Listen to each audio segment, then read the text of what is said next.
Are you planning a trip to Italy and want to visit Milan, but you don't know how to get there? Well, stay tuned because today we're going to tell you all you need to know on how to get to Milan.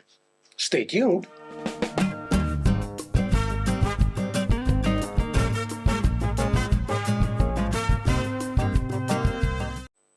Hi everyone, I'm Rick. And I'm Andrea.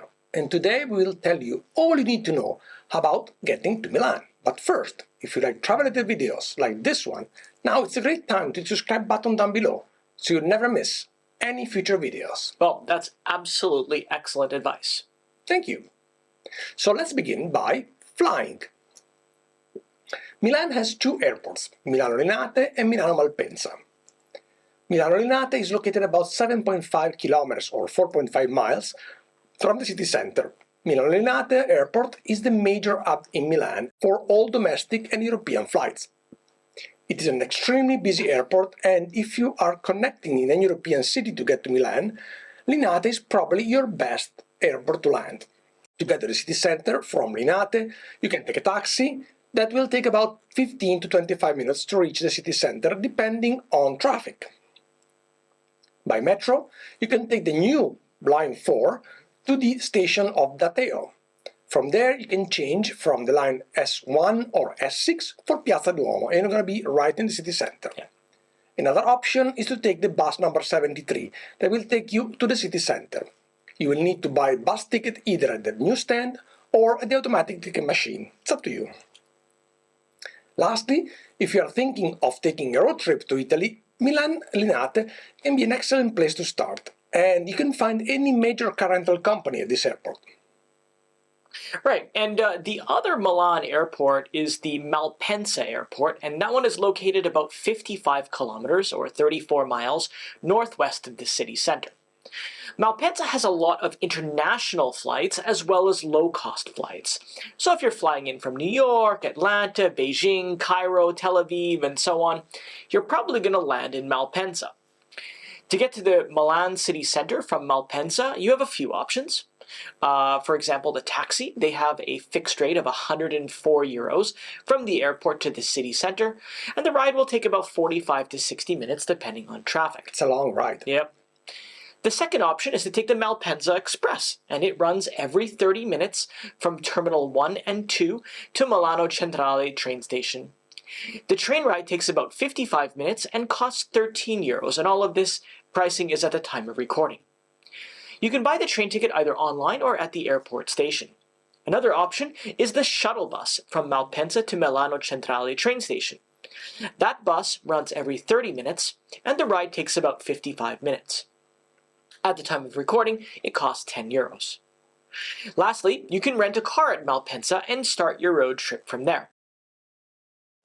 And there's also a third airport near Milan, called Bergamo Orio al Serio. This airport is located near the city of Bergamo, about 50 kilometers or 31 miles from the center of Milan. This airport is served mostly by low-cost airlines, especially EasyJet and Ryanair. To get to Milan from Orio al Serio, you don't have too many options.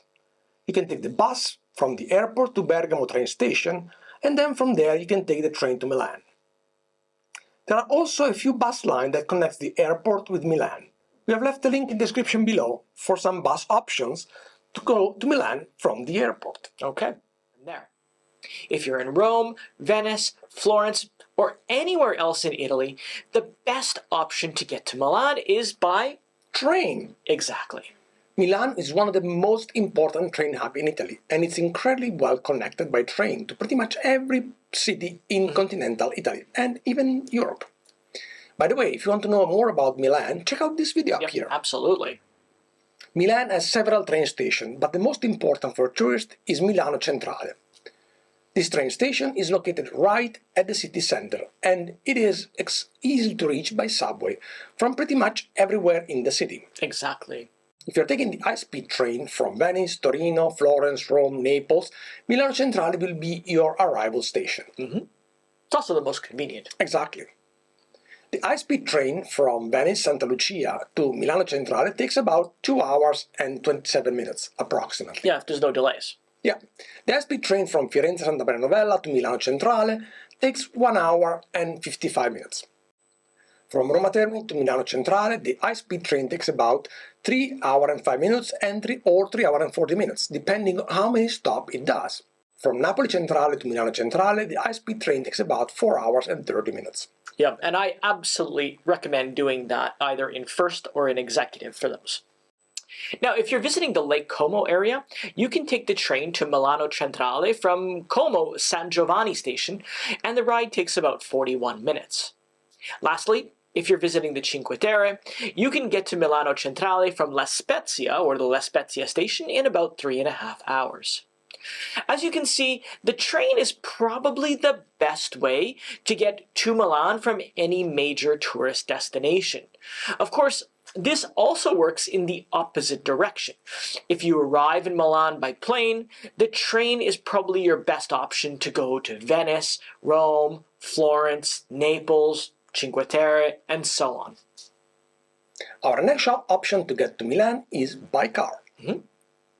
If you're taking a road trip in Italy, you can easily drive to Milan. Yeah. In fact, Milan is really well connected with the major highways in Italy. In particular, if you are arriving from Naples, Rome, Florence, Bologna, you will reach Milan via the A1 autostrada that runs from north to south or south to north, connecting Milan to Reggio Calabria. If you are driving from Venice, you will use the A4 to reach Milan. Driving time from Rome to Milan can vary depending on traffic, but on average it takes about 6 hours. Yeah. While driving from Venezia, Piazzale Roma, which is the only area you can reach Venice by car, to Milan will approximately 3 hours. Lastly, you can easily reach Milan from Switzerland from the city of Como via the A9. Driving in Milano city center can be quite challenging because of traffic and limited driving areas, the famous and infamous ZTL. Exactly. So we strongly recommend you drive to your hotel, then park the car and use public transit to explore the city. Lastly, you can reach Milan by bus. Now, there are a few options to reach Milan from Rome or Florence, Venice, or Bologna, but in our opinion, they're not as easy and convenient as the train. So unless you're taking an organized tour of Italy, we really don't recommend taking the bus. In fact, from Rome to Milan by bus, it'll take about 7.5 hours and costs about 69 euros versus the train that takes under 4 hours and costs about half as much at about 37 euros and 90 cents, depending on the level of service and how far in advance you book. Well, folks, this concludes this video on how to get to Milan, and we hope you enjoyed it and learned something for your next trip to Italy. As usual, if you have any questions, please leave a comment below because we love to hear from you and answer your questions. In the meantime, we'll see you on our next videos. Ciao! Ciao!